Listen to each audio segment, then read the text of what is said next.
Please join me in giving Jay Price a warm Pachyderm Club welcome.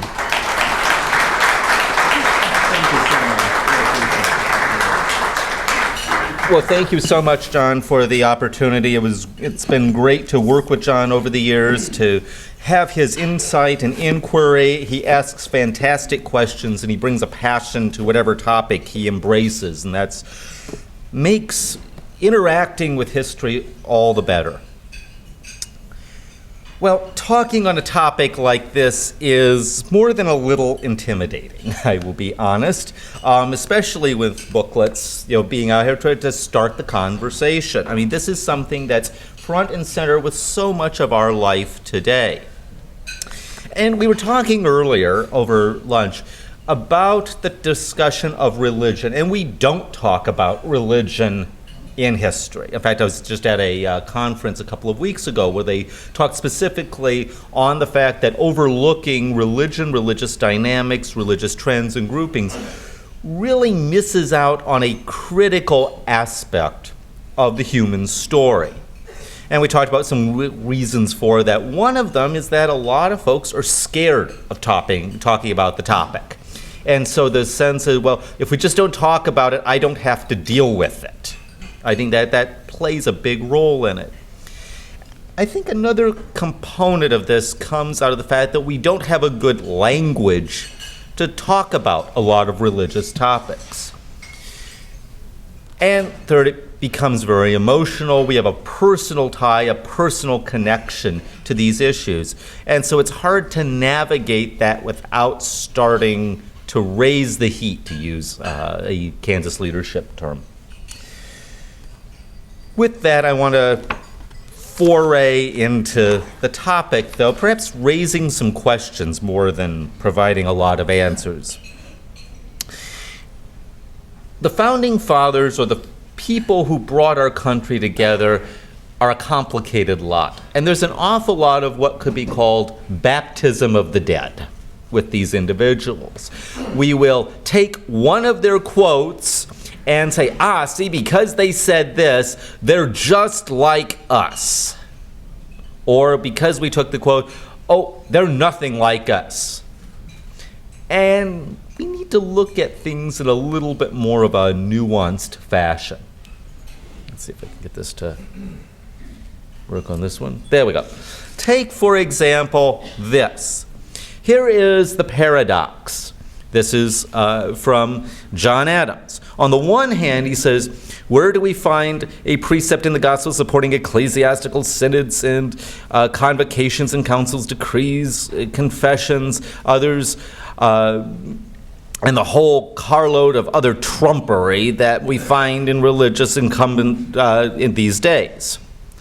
But on the other hand, he says, we have no government armed to power capable of contending in human passions unbridled by morality and religion. Our Constitution was made for a moral and religious people. It is wholly inadequate for the government of any other. Well, if you took one of those quotes, you would get one vision of John Adams. If you took the other quote, you'd get a very different view. So will the real John Adams please stand up?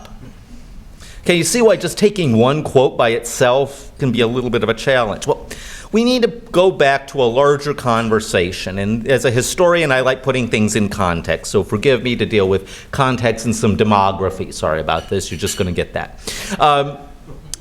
The colonial experience broke down this way.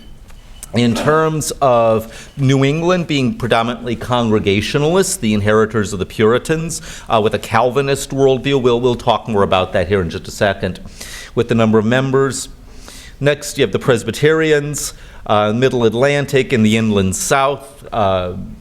Next, Anglicans, coastal south through the Middle Atlantic. The Maritime provinces, we forget that Nova Scotia and Prince Edward Island were American colonies until the Revolution. There are those who frame it that there weren't 13 colonies, there were 15. And then you go to Baptists. Baptists themselves are going to be a branch of the Calvinist tradition to a large extent, especially in the 16 and 1700s. although you're going to see a different framing of that in the inland South. Quakers in the Philadelphia area, the German Reformed and Lutheran folks, Pennsylvania, Dutch Reformed, New York, Catholics primarily English. These are English-speaking Catholics. They're located especially but not exclusively in Maryland. We'll talk a little bit more about them if we have some time. So we need to just outline again the Anglican colonies. We're talking about the Caribbean, Virginia, the Carolinas, Georgia, and then if we skip up to the Maritimes, Nova Scotia and Prince Edward Island, you get that as well. This is the Church of England. This is we are founded as an extension of the British Empire. The Church of England extends itself through this area. And indeed, you see a lot, especially with the Caribbean, we forget that the American South and the Caribbean were essentially the same region up until the late 1700s, early 1800s.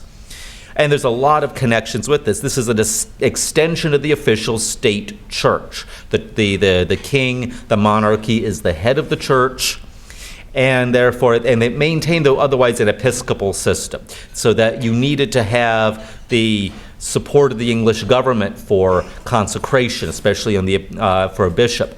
The bishop located in London is going to consecrate priests, and then you also, therefore, are going to have a lot of local autonomy, in part because when your bishop is located in England, you've got to handle things on your own here, and so that's where the local parish or the vestry really handles things. And there is this tradition, and Europe inherits this. Partly this is out of Constantine and earlier. Part of this is the war of the religion. But essentially what the religion is of the dominant monarch is what you are, unless you declare it otherwise. You're sort of assumed to be a member of the Church of England unless you say you're not. And again, it's supported by the state. Now, in New England, you have the Puritans. And the Puritans, we could have a whole conversation just on these folks. They tend to come out of East Anglia. There's some work talking about how Anglicans tend to be Southern English. The Puritans tend to be Eastern portions of England. These are individuals who debate about how Calvinist the Church of England should be. And that comes out of the 1600s. There are those who say that they're going to still try to purify, where the term Puritan comes from, the Church of England along more Calvinist models. And there are those who say that the Church of England is a lost cause and they break away, they separate, and they're separatist. And those are two different expressions of Calvinism. But Calvinism as a whole frames not just New England, but to a lesser extent Anglicanism, in a number of ways. And Calvin understands the early Christian church as a community, and he brings that sense into the Reformation. And so there are two components of it that I want to touch on. One is individual salvation, and certainly Calvinism is known for its double predestination, in particular that God foreordains people for salvation or not. But that's a personal spiritual conversation. A related but different one is that of the covenant. And the Calvinist idea is very much wedded to the concept of the covenant, that the community covenants themselves to God, and God will in return bless the community. This is different than whether someone is predestined or not, although there is a question, well, how do you know if you're predestined? And a number of Puritans, well, if you're prospering in your life, that's a good sign. Not guaranteed, but it's a good sign. But that's also why the Calvinists understand the community as the church. A church. This is not a church. This is the space where the church meets. It is the meeting house, and you can handle ordinary business in the meeting house. It's not a sacred space the way that the church is in an Anglican understanding of things. It was meant to be very practical, very pragmatic. It was not meant to be showy. Indeed, the high towers that we're seeing in the belfries were an innovation in the 1700s and seen as too much of a compromise with the world on the part of some of the more traditional Calvinists. But again, the Puritans maintain the sense that the community, the family, the church, not necessarily the individual, is the primary building block of society. It's not that the individual is unimportant, by no means, but we don't exist separate from community, which is why when somebody gets crossways with the Puritan leadership, as Anne Hutchinson learns the hard way, one of the punishments is exile, leaving the community. And we also have to remember that religious and secular authorities are intertwined. That there's a sense that God works through leadership, and who the leaders are who God is in some ways ordaining for leadership. So there's a layering with that. We see this come to head in Salem, Massachusetts, with a number of issues with what are sometimes called the witch trials, but are really tied to a lot of other areas. My own great whatevers were in Salem at that time. They signed a petition. Thank you much. They signed a petition on behalf of the proctors saying they weren't witches, and you know what happened to the proctors, which shows how much influence my family had. But anyway. Oops. Hitting reverse is not always a good thing. There we go. So we take a look at the Mayflower Compact, and if you'll excuse me for just a second and kind of, in the name of God, amen, those, let's see, whom, I'm trying to read here, are underwritten the loyal subjects of our dread sovereign Lord James, by the grace of God, Great Britain, France, Ireland, so forth, do by these presents solemnly and mutually in the presence of God and one of the covenant and combine ourselves together into a civil body politic for our better ordering and preservation and furtherance of ends herefore enact, constitute, and frame ordinances, acts, and constitutions. So people covenanting themselves together. That's the context of this. There's the Calvinist understanding. And communities of all stripes in New England are going to have this type of framework. We even see elements of the role of God in society in the 1700s with preachers, most notably Jonathan Edwards, Sinners in the Hands of an Angry God. Now, this is his best known, and it gets played up, even overplayed. He's a more complicated figure than this. But you get the sense of a Calvinist tone in this, and I'm playing for this. The God that holds you over the pit of hell, much as one holds a spider or some loathsome insect over the fire, abhors you and is dreadfully provoked. His wrath towards you and burns like fire. He looks upon us as worthy of nothing else but to be cast into the fire. He is of purer eyes than to bear to have you in his sight, and you are 10,000 more times abominable in his eyes than the most hateful venomous serpent is in ours. You have offended him infinitely more than ever a stubborn rebel did in his prince, and yet nothing but his hand holds you from falling into the fire at every moment. I mean, you gotta admit, he has a passion for words. I mean, he's good, but he's designed to you remember this. He's got great imagery. Part of why he's talking about it this way, though, is that Puritan experiment. And go back to the generational concept. It's rare for the passion of one generation to transfer in any significant scale to the next, mainly because they have different experiences. The Puritan city on the hill that had been the model in the 1730s and 1740s and so forth starts to fade by the late 1600s as other generations start to live into daily life, maybe not have quite the passion that the founders did, maybe a little too comfortable in the British Empire, building meeting houses with those big towers on them and so forth. We need to get people back to a sense of spirituality. And so that's part of a context of a larger set of changes. In the middle of the 1700s, you have the influx of Scots-Irish. These are going to be primarily, though not exclusively, Protestants out of Ireland going into the interior south, up to the Piedmont and the Appalachian uplands, and these are on the hinterlands. And they really don't have a whole lot to do with the plantation owners and the big merchants down on the coasts, and would really rather be left alone more than anything else. Indeed, it's here we're starting to see that great tension in the American story between those who say, no one can tell me what to do, I want to be left alone, and those who have a vision for a higher morality, a higher community. Can you see where the tensions are? I mean, we're still wrestling with that to this very day. And we're starting to see that in the 1700s. And it doesn't help the fact that the British start expanding. They're expanding with New Amsterdam in the 1600s, the acquisition in the wake of the French and Indian War, the 7 Years' War, depending on who you are, of Quebec and Acadie, which becomes Nova Scotia, the acquisition of various Caribbean islands and back and forth.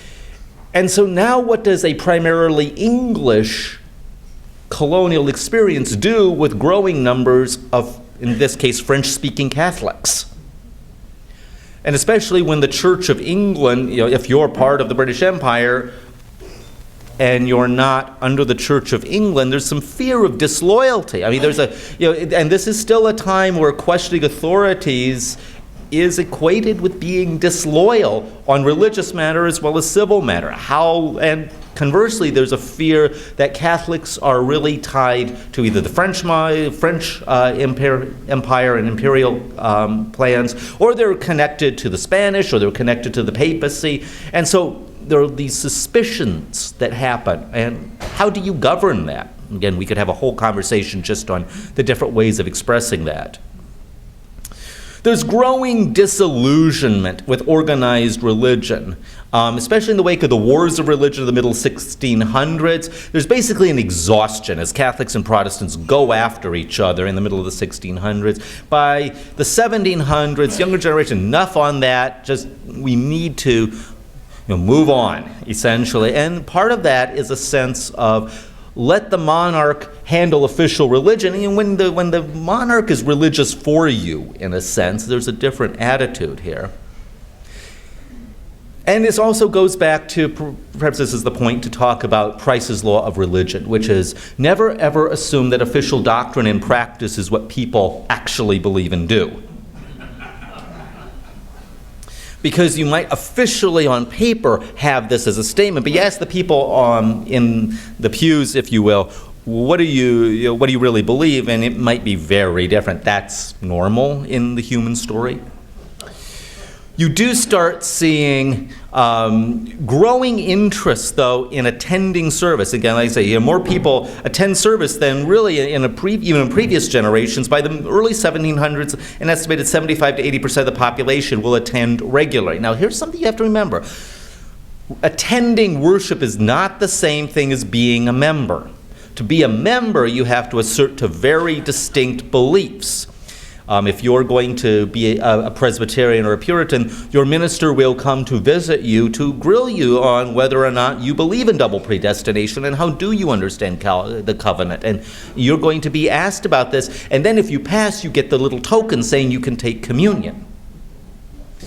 Most people aren't at that level. So a lot of people attend but are not members. So if you look at church membership, it looks very small. If you look at attendance, it's a different number. It also raises this long tradition in the United States that we associate being religious with going to church. If you go to church regularly, we assume that means someone is religion, regardless of whether they believe the theology or not. We'll see how that plays out here in a second. Now, we also have, though, a growing warming of religion. Religion in the 1560s had been very institutional. One of the ways to overcome the apathy with religion was to inject more energy to it. It's a movement called Pietism, and it includes that sense of a personal connection to God, a personal connection to Christ, for example. A conversion experience as an adult is highlighted. And there's also a sense of allowing worship to be more engaging. We start seeing our first big hymns, such as Joy to the World, coming out of this. Prior to that time, what was sung in church was, especially in the Calvinist world, were the Psalms, because they were in the Bible. And then when they start paraphrasing the Psalms, and then, which is where Darwall's with "Praise God from whom all blessings flow" comes out. And then they start writing new hymns. And then you start seeing missionary activity, and here's a different sort of missionary activity. It's with groups like the Society for the Propagation of the Gospel. These are people not spreading the gospel just to Native Americans, although they certainly do that. But they're spreading the gospel to people who are already officially part of the state religion. Think about that. You're missionizing people who are already officially on the books as Christian. And so out of that comes what's called the First Great Awakening, when you see waves of preachers going into the colonies and elsewhere in the British Empire to inspire, revive the faith. Some of the big ones, our friend Jonathan Edwards, definitely a local boy from Connecticut. And he's trying to balance, what he's really trying to do is trying to balance the Calvinist Puritan world with covenant and predestination and a very strong presence of God guiding things with an evangelical, what we would later call evangelical attitude of a personal relationship with God. How do you balance that out? And he wrestles with that throughout his career. George Whitfield is another. He's, again, a member of the Church of England. Comes in his 1730s. Very much emphasizes the idea of preaching, not just in church, not just being a guest preacher, but preaching outside. That rattled cages. This is his portable pulpit, by the way. He took his pulpit with him to preach out in fields at a time when to have a service outside of a church building or a meeting house was radical, downright heretical in certain areas. And there's also this sense that he's giving a sermon, people are coming to see him, regardless of whether they belong to his congregation. You can imagine what the local clergy thought of that one. And he appeals to young adults. We see this shift in American religion between what I call the priestly model, the idea of church as institution, religious as institution. You raise people into the religion. You build buildings to kind of reinforce that for future generations. And then you have what I call the prophetic tradition. And the prophetic tradition is about revival. It's about injecting passion. And where the priestly tradition emphasizes being raised in a tradition from infancy on up, the prophetic tradition emphasizes young adults. And young adults who may meet together breaking down barriers. And that's what we're seeing here. We have young people, men and women together. Eventually, we're going to see connections of this to slaves, to African Americans, and others. And so it's starting to cross boundaries, and that rattles authorities' cages really bad. One last thing, so I realize the other one I need to mention real quick. John and Charles Wesley come out of this. The Wesleys come to the Americas as a part of this evangelism movement, and don't have a whole lot of success. They come back to Britain as they think failures. And then there's a change, and we could have a long conversation about their story, especially the Aldersgate experience is the best known aspect of this in 1738, where John Wesley feels his heart strangely warmed and embraces much more of a pietist approach to spirituality. Now, John and Charles Wesley, by the way, remain devout Anglicans their entire lives. They die as Anglicans, as members of the Church of England. It's only their followers here in the colonies and later that will become Methodists initially. And now we're into the larger conversation with the Founding Fathers. And this is something we need to kind of wrestle with a little bit, and that's called Deism. This is the era of what's called the Enlightenment, where scientific knowledge is expressed and studied and explored, coming out of the 1600s and people like Isaac Newton, we talked before. We forget Isaac Newton is very much a person of religion. We don't think about that, but he absolutely was. But as time goes on, you see more and more scholars and philosophers and scientists exploring the mechanisms of the universe, and they say, well, what if that same model happens in spirituality? And so they understand natural processes and laws, like gravity, guiding things. Now you have to remember, this is a world before Darwin. There is no concept of how all this would happen without a creator. That just isn't part of the framework. And so to understand how everything came about. They understand the idea of a creator, but they understand the creator as sort of like the great clockmaker who winds things up and lets it go, and these natural systems, very mechanized as a system, continue on, and then otherwise God doesn't interfere a whole lot. Now this has varying layers. You have people who are really staunch deists, you have people with leanings in this way. But you take, for example, someone really strong in the model with someone like Thomas Paine's Age of Reason. So he says, I do that with sincerity and frankness with which the mind of man communicates itself. I believe in God and no more. I hope in happiness beyond this life. I believe in the congeniality of man, the equality of man, I believe that religious duties consist of doing justice, loving mercy, endeavoring to make our fellow creatures happy. But since it should be supposed I believe in many other things in addition to these, I shall progress in this work to declare things I do not believe and my reasons for not believing them. I do not believe in the creed professed by the Jewish church, the Roman church, the Greek church, the Turkish church, and the Protestant church, nor any other church that I know of. My mind is my own church. All national institutions of churches, whether Jewish, Christian, or Turkish, appear to me no other than human inventions and set up to terrify and enslave mankind and monopolize power and profit. And so here you have to understand the concept that emerges is called natural religion. And what they believe in this model is that there is God. Religion as an institution is very important. But Christianity is one expression of that. It might be the best expression of it, but is an expression of it. Judaism is one. They would call Mohammedanism, or Islam would be another. But they also look at Stoicism in the ancient world, in Roman and Greek philosophy. And so they see there's God, there are a series of laws and ordinances, there's usually a prophetic figure who guides people, and you see this again and again and again. And so Jesus is seen in this model as not a divine son of God, but a human prophet like Socrates. And so here again, you have this common sense of a universal prototype. This is the template for humanity. And all we're worried about are the varying expressions of that. So again, we have the creator who establishes law and rule, the human prophet. Miracles are seen more and more in the natural religion idea as superstition. And so you get these superstitions and other creeds and so forth added to that. And what that means is, therefore, the institutions that promote that are departing from this natural religion and imposing other things, mainly to solidify their power and control. And also do that in terms of enforcing it so that people don't question authority. It's perhaps not so much anti-religion as what might be called anti-clerical. And they have big issues with state churches. Remember, in Europe, the church and state are equated to be, the state is religious for you, in a sense. And so they have real issues with that.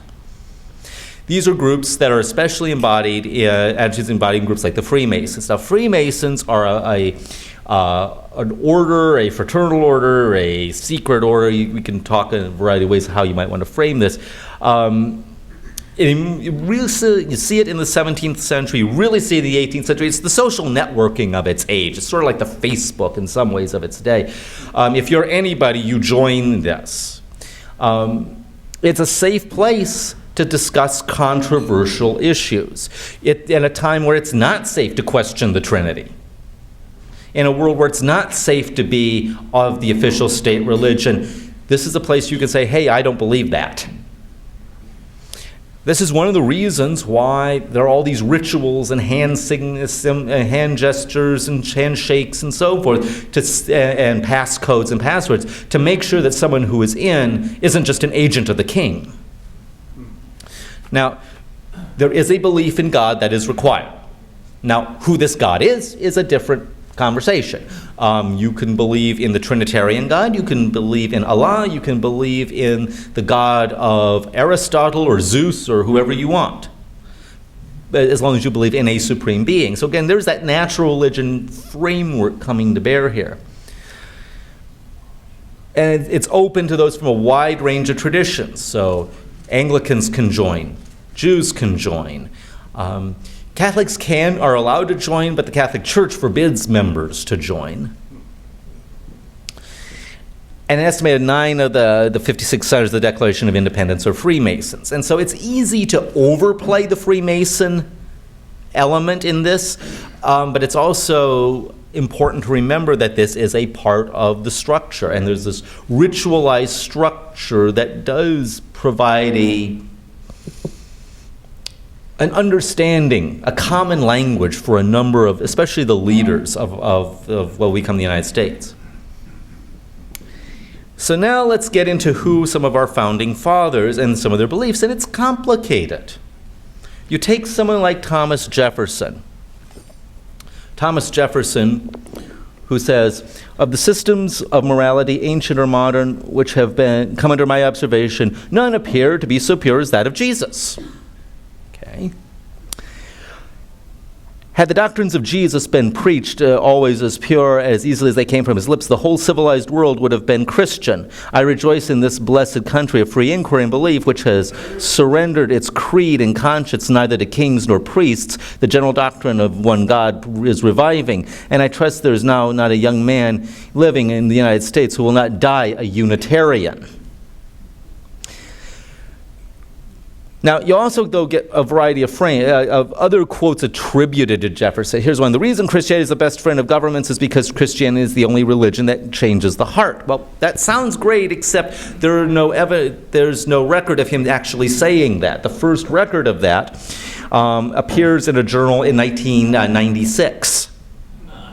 And a lot of these individuals, what you'll see is their ideas get paraphrased or mixed and matched, and sometimes they're accurate, and sometimes they're such a strong paraphrasing that one wonders how they connect to the original.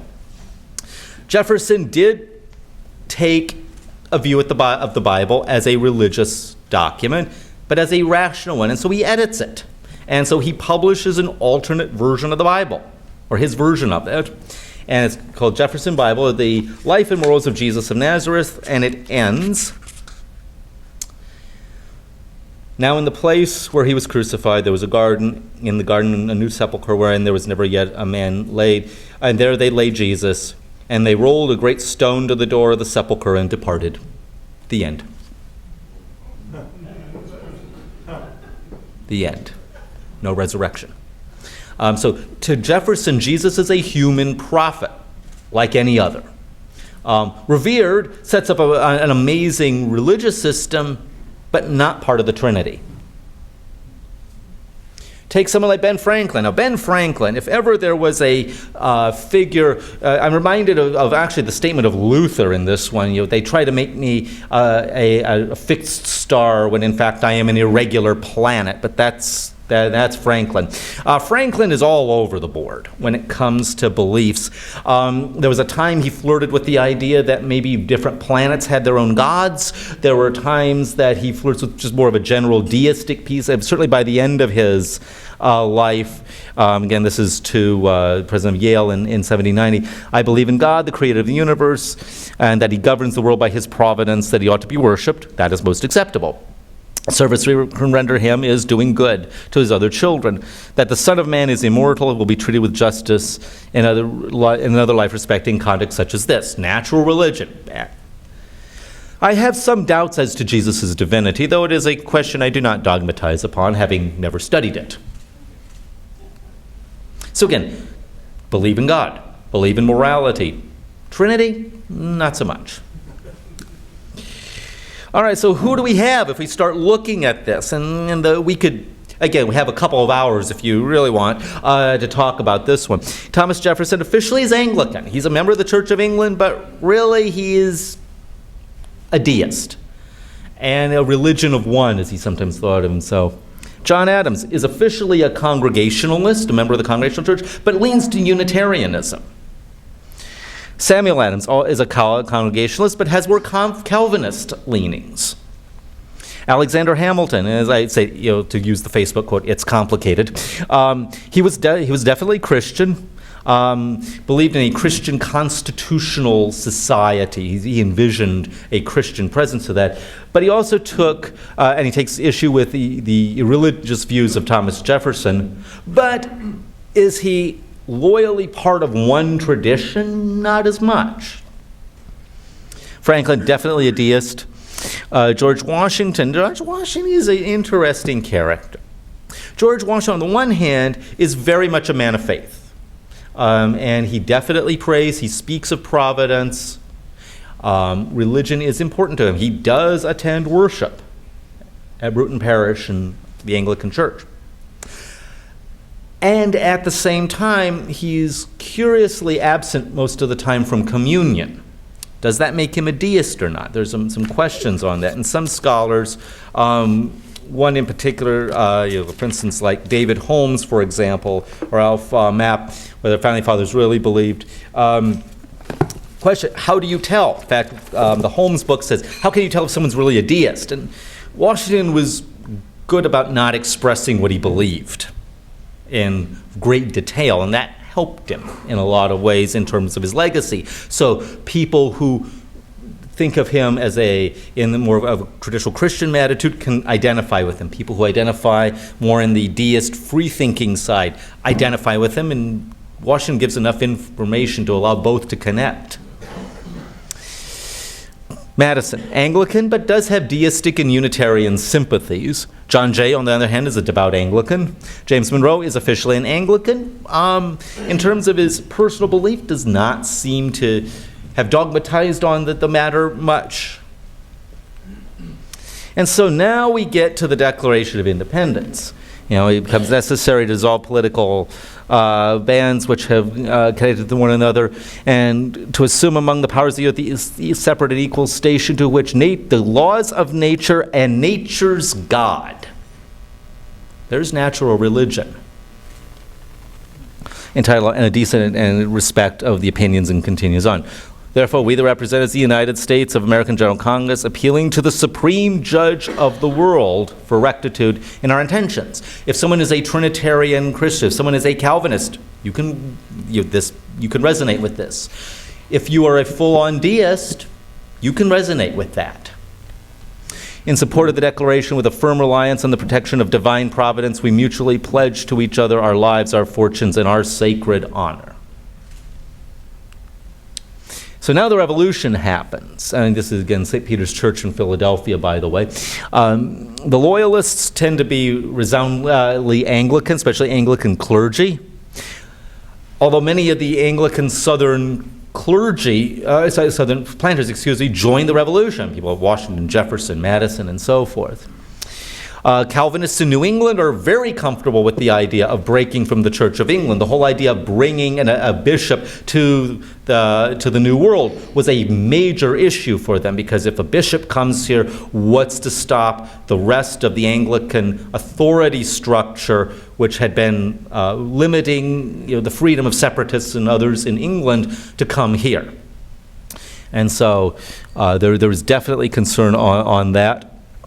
Eventually, though, when the revolution happens, you're going to see Anglicans appealing not to England but to Scotland, a Scottish Episcopal Church, and they conduct themselves to Aberdeen, Scotland, with Samuel Seabury consecrating the Scottish Episcopal Church lineage, if you will, in the United States. So Anglicans in the United States come out of the Scottish Episcopal Church. Meanwhile, by the way, he is the first Anglican bishop, though, in the New World is in Canada. Was a loyalist. It happened just prior to that. So separation from England, very popular among Congregationalists and Presbyterians. 12 of the 55 signers were Presbyterians or Congregationalists. Of course, we're starting to say, what does that mean? We could go into that conversation. Scots-Irish, very comfortable not being connected to the British imperial state. So that was an easy sell for them. Deists were comfortable with leaving the official Church of England. Some, such as Lutheran pastor Peter Muhlenberg, the fighting parson, joins the revolution. As we see later on, Congregationalists are going to lean more to a federalist attitude. The Democratic Republicans are going to lean liberal Anglican deist. You've got to see some of these traditions connecting on if we want to talk about partisanship later on. That's one area to explore. And so as we break from Britain, religion is still there. Whereas in just punishment for our manifold transgressions, it hath pleased the supreme disposer of all events to visit these United States with a calamitous war, through which in his divine providence hath hitherto in most wonderful manner conducted us, so that we might acknowledge that the race is not to the swift nor the battle to the strong. Moving forward, resolved that it be recommended to several states to appoint the first Thursday in May next to be a day of fasting, humiliation, and prayer. Done in Congress, 20th day of March, year of our Lord, 1779, the third year of our independence. So really early on, we're talking about days of fasting. Well, when the revolution succeeds, the question becomes, now what? I mean, after all, you have whole populations like the Catholics who had our presence here. Indeed, the U.S. had looked to Catholic France and Spain to support them against the British. Father John Carroll, major influence, supporter for the Catholic presence, especially in Maryland.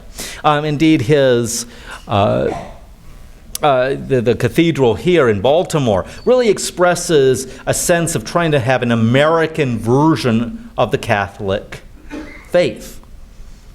Ultimately, Carroll became Archbishop in 1808, but really guiding trying this balance. Well, what does a new Catholic American identity look like? Separate in some ways from how the papacy and how the Catholic tradition was developing in Europe. And American Catholics have always been notoriously independent, as the Vatican knows all too well. So, how does this work? Well, you have someone like Jefferson talking about the Virginia Acts for Religious Freedom. And in the interest of time, it's long, but therefore be it enacted by General Assembly that no man shall be compelled to frequent or support any religious worship place or ministry whatsoever, nor shall be enforced, restrained, molested, or burdened in his body or goods, nor shall otherwise suffer on account of his religious opinions or belief, but that all men shall be free to profess and by argument maintain their opinions in matters of religion, and that the same shall in no wise diminish, enlarge, or affect their civil capacities. So again, that sense of freedom of conscience is very much part of the Jeffersonian mindset.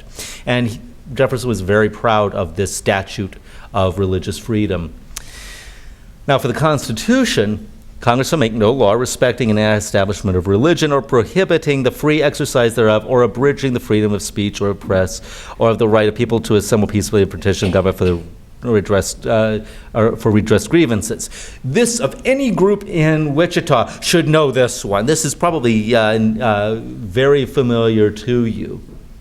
So Congress does not make a law respecting the establishment of religion. But let's talk about what this means. There's no official state church. That's the big concern. The last thing the founders want is another state church just like England. And when you think about it, part of this is a sense of freedom. If you are lean deist, you don't want to be part of a state church. If you're Calvinist, it's not sure whether that state church is ordained by God or not. Why not let the community work with it? And then let's take practicalities into account. Let's say, for sake of argument, they wanted a state church. What would it look like? You have Calvinists and Congregationalists in New England, so do we elect our leaders? We have Anglicans in the South, they have bishops, so do we have a bishop? Do we elect clergy?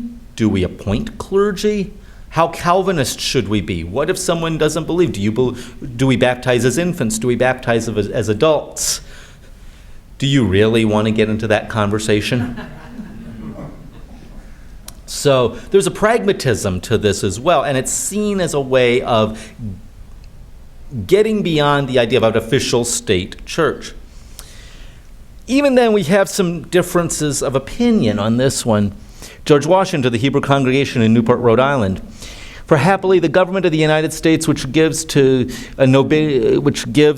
bigotry no sanction, to persecution no assistance, requires only that they live under its protection and should demean themselves as good citizens. May the children of the stock of Abraham who dwell in this land continue to merit and enjoy goodwill of other inhabitants. So again, you can be a Jew and be part of the society. That in itself was a radical departure from the way things were in Europe. A person of the Jewish faith in the United States is an American who is Jewish. A person of the Jewish people in Russia is a Jew. There's the difference.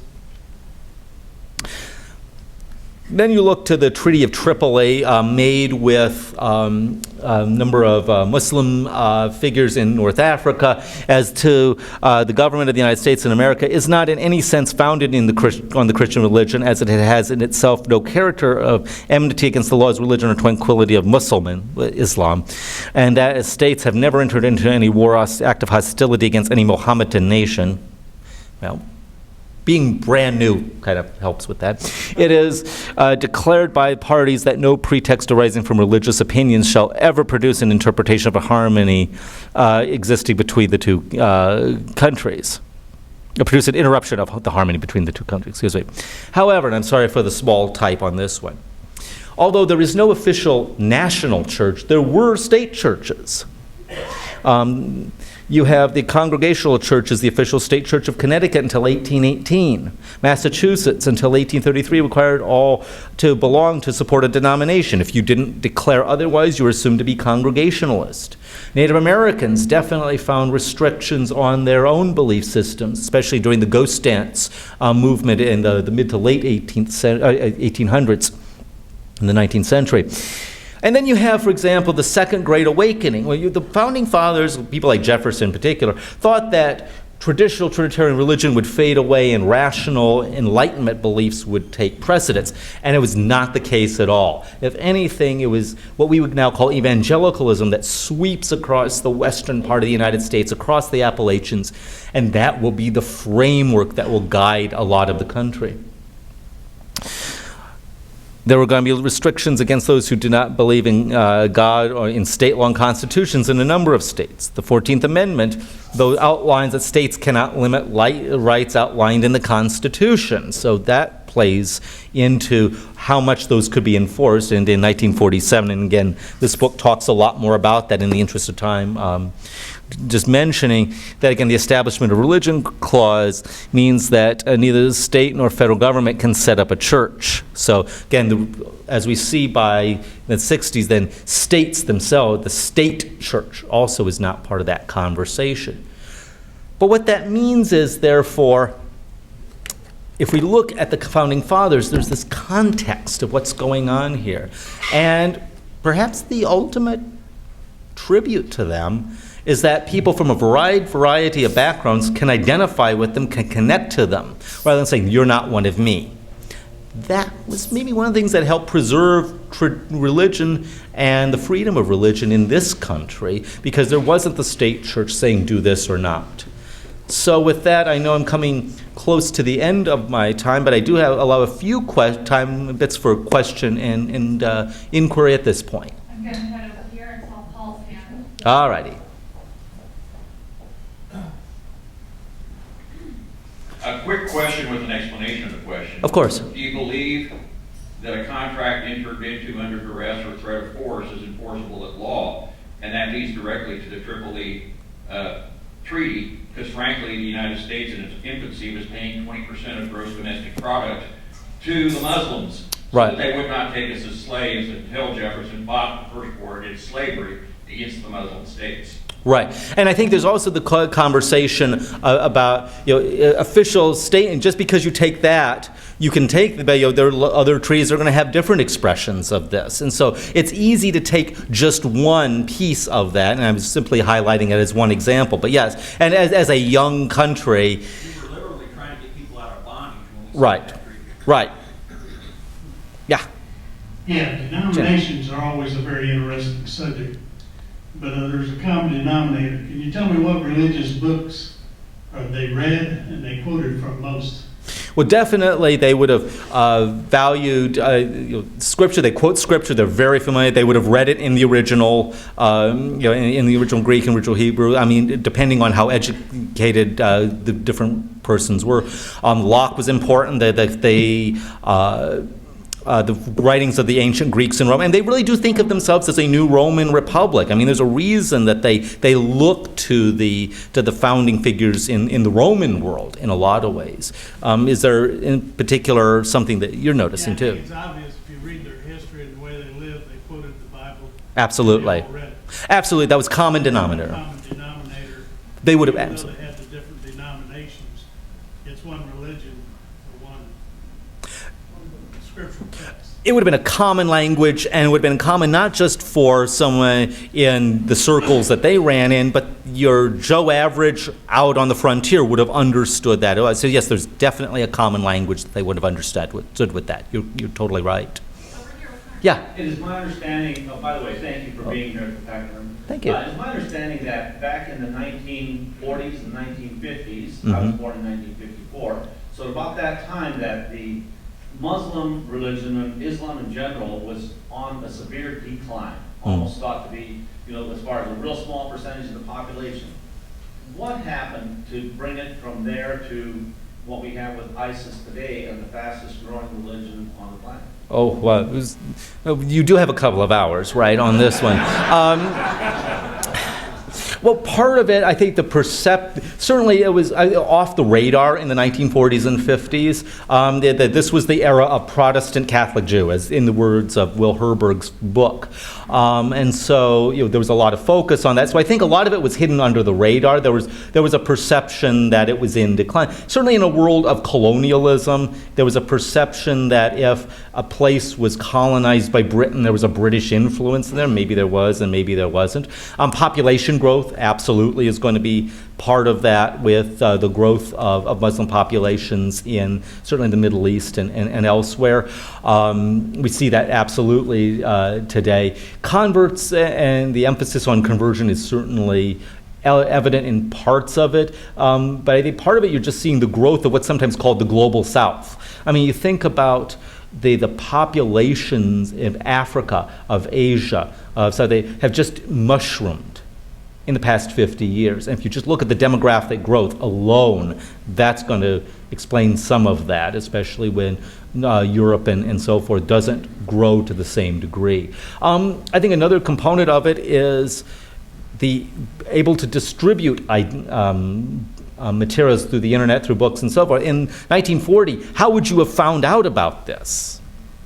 How would you found out about, well, could you imagine how to try to do some of these issues through letter? I mean, it would be hard through newspapers. Today, you just Google it and boom, you have it. I think our modern technology definitely has that. I think the other thing that we see is that we look to Muslim groups as, oh, well, okay, they're holding on to tradition. They absolutely, many cases are. But they're also very comfortable with modern technology. They're better at using modern technology than a lot of the institutions. Institutions overwhelmingly do not handle technology real well. And we see that in the Christian tradition as well. Last question, Ryan. Sure. Okay, you touched on it briefly, but because of the religious tolerance of the Freemasons, I read an article that contended that the Freemason members of the Framers of the Constitution were actually mostly responsible for the First Amendment because they wanted the freedom of religion. Were the Freemasons responsible for the First Amendment? I think part of it is that there's a causality that's kind of hard to pin down. Is it because they were Freemasons that they wanted this, or is the fact that they want it tied to the fact that they have expressions that gave rise to groups like the Freemasons, and then where's the starting point? That I don't know, but definitely the idea of these connections are there. And that's part of the other thing. We look at the Founding Fathers as if they're emblematic of the rest of the society, and they were not. They were an unusually educated, unusually sophisticated, unusually cosmopolitan, even by European standards, group of people. Your average American would have elements of that. I mean, I even asked one time at Williamsburg, what did people actually know about Locke, for example? And they said, well, they knew basics of him. They would have known about Locke the way we knew about Freud. You know, they might have some snippets there, here and there, but they don't have the depth of it. So you quote a Jefferson or quote even a Washington, that's not representative necessarily of the broader base of opinion. And I think we're still trying to unravel a lot of that. We still need a lot more research on it. Great question. Dr. J. Price. Thank you so much. This is great.